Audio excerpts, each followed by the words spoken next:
Good afternoon, Americans. This is your favorite alien sitting in for Paul Harvey this afternoon, July 19th, 2019. Stand by for the rest of the story. Well, most of you Americans think you know this story, but at the end, it'll come back to haunt you and you'll say, huh? So here goes the rest of the story. It was March 1868. And the Republicans were getting ready to impeach President Andrew Johnson. They were getting ready to vote. And the Congress at the time, because you didn't have many states that were still not readmitted to the Union, you only needed 36 votes, 2/3 of the Senate to impeach. The radical Republicans thought they had it made. They had set the groundwork from day one to get President Johnson. They had, when President Lincoln got shot and died, before he was even in the ground, they had set the groundwork to impeach President Johnson. Their first thing was to set this new law, which they passed, and override President Johnson's veto, the Tenure Act. So President Johnson in 1867 tried to remove Secretary of War Stanton. Well, that's what the Republicans were waiting for.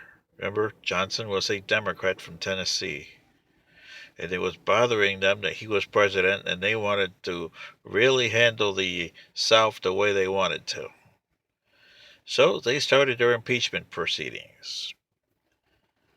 Got articles of impeachment with the Tenure Act, and got through the trial, and it was time to vote. And here it is, Americans. The voting started.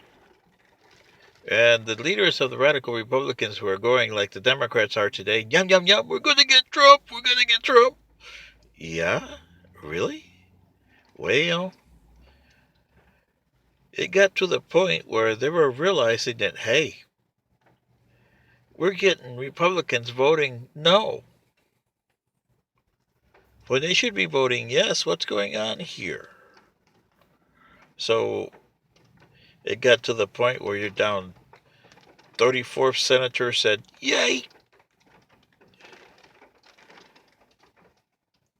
And then you needed the 35th. Well, Republicans that said no were out there, and they were outraged at them saying no. One Republican left from Kansas, Senator Ross. And he came out and flatly, on the floor of the Senate, said, I vote a decisive no. But he was voting his conscience because he knew that this was a politically motivated impeachment. What you don't realize, Americans, is the other Republicans that voted no, it wasn't because they didn't want to see Andrew Johnson impeached. Oh, they wanted him out, big time. But it goes to the law of unintended consequences here.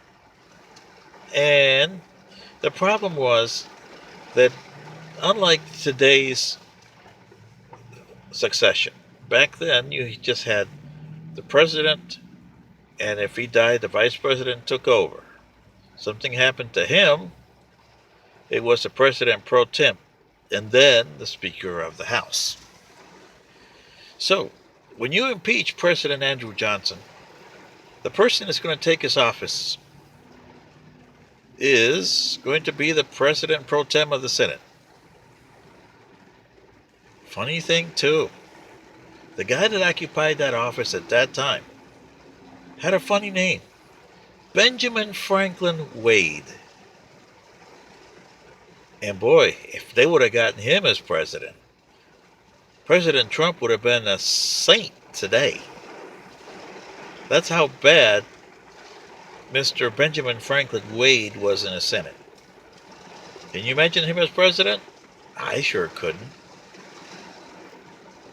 And now, Americans, you know the rest of the story. What saved President Johnson? Well, it was Senator Ross, but the other Democrats, they forgot about the law of unintended consequences. And when they were started voting, they realized, hey, we remove Johnson, we get Benjamin Franklin Wade. And oh, Americans, there has been one president pro tempore that's been both vice president and president, John Tyler. Sitting in for Paul Harvey today, this is your favorite alien. Good day.